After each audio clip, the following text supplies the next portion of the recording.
So what do we do if we know the probability, but we don't know the value, and we want to find the value associated with the probability? We kind of do the reverse then, do we not? And we do that. An example is 723, which is basically the same as your 724.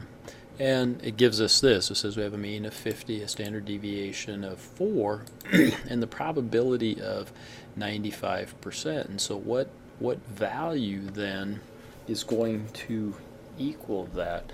Well, that there's one way to do that with using the normal and inverse. Okay, but another way and a good way to kind of learn how to do that is let's find the z value, right? So again, if we're looking at this, okay, what we're trying to do is figure out the value that would come up and at 95%. So now watch my big percent right there in the middle, right? Okay, again, I cruise up here, and I'll probably see if I can get. It's tough to get right there. Can't. Okay, 95. Yeah, that's about as close as I'm going to get. 1.64.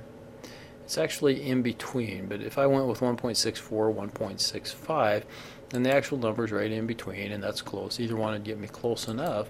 So I go we'll just use 1.645 in between, and my standard deviation's 4. Okay.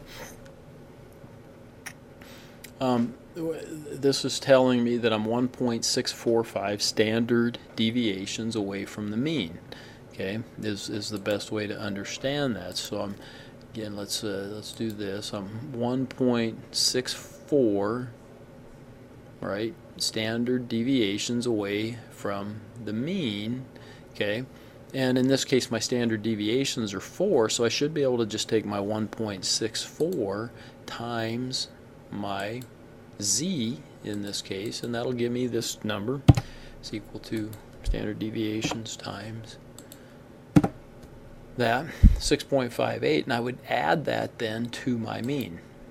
Okay, I would add that to my mean because, again, we're up to that 95%, so I would add that to the 0.5. So this is equal to this plus this. Okay. Oh, I'm sorry. I gotta put some decimals in there. My mean is 50. Or I take some decimals out. My mean's 50. There we go. I was putting in the 0.5, but I put in the actual mean then to calculate because I'm looking for the value, not the probability. Sorry. So 56.58. Okay, and I got the same thing here, and I got that by using the normal dot inverse. So let's see how that works. Okay, we've got to go to stats, statistical, normal, normal inverse without the S.